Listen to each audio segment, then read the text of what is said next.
நண்பர்களே, இந்த வியூவை கொஞ்சம் பாருங்கள்.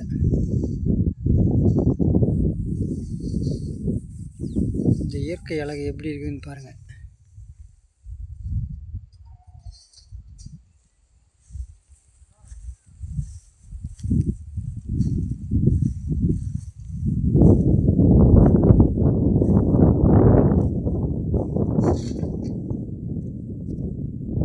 இந்த இயற்கையை ரசிக்கிறதுனால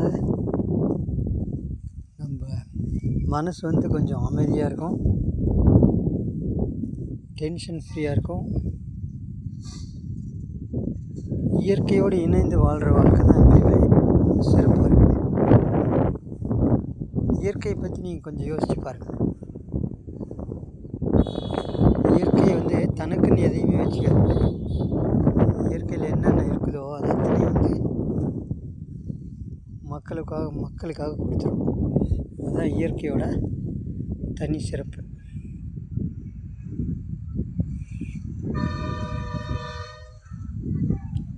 இயற்கையோடு இணைந்த வாழ்வு தான் மிகவும் சிறப்பாக இருக்கும்.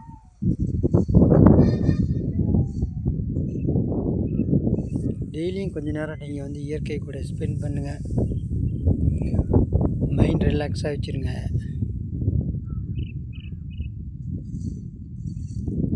நமது முன்னோர்கள் எப்பயுமே மண்ணை சார்ந்து தான் வாழ்ந்தாங்க, இயற்கையோடு தான் வாழ்ந்தாங்க, இயற்கையோடு ரொம்ப நெருக்கமாக இருந்தாங்க.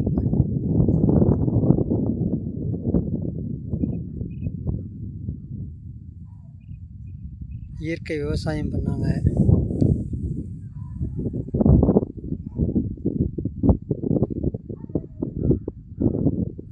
பல நல்ல கொள்கைகள் நம்மளுக்காக விட்டுட்டு போயிருக்காங்க. மேக்ஸிமம் பார்த்தீங்கன்னா காலையில் விடிய காலமே அவங்க எந்த வேலைக்கு போயிடுவாங்க, வேலை செய்வாங்க. அப்புறம் நண்பகல் உச்சி டைமுக்கு ரெஸ்ட் எடுப்பாங்க. திரும்ப ஒரு 3 மணி போல் கொஞ்சம் ஏதாவது வேலை செய்வாங்க. அப்புறம் 6, 6:30 அந்த ரேஞ்சுக்கெலாம் சாப்பிட்டு படுத்துருவாங்க. படுத்து திரும்ப அடுத்த நாள் காலையில் சீக்கிரமாக ஒரு 3, 4 மணி 5 மணிக்கெலாம் எழுந்திரிச்சிருவாங்க. அவங்களோட லைஃப் ஸ்டைலே டிஃப்ரெண்ட்டாக இருந்துச்சு. அவங்களோட உடல்நிலை கரெக்டாக இருந்துச்சு. 70, 80 வயசு வரைக்குமே அவங்க நல்லா இருந்தாங்க. நிறைய நோய்கள் அவங்கள அட்டாக் பண்ணல. அதுக்கு காரணம் இந்த இயற்கை தான். அதனால் இயற்கையோடு சார்ந்து வாழ்கிற வாழ்க்கை தான் நம்மளுக்கு பெஸ்ட்டாக இருக்கும். So thank you. அடுத்த வீடியோவில் பார்ப்போம்.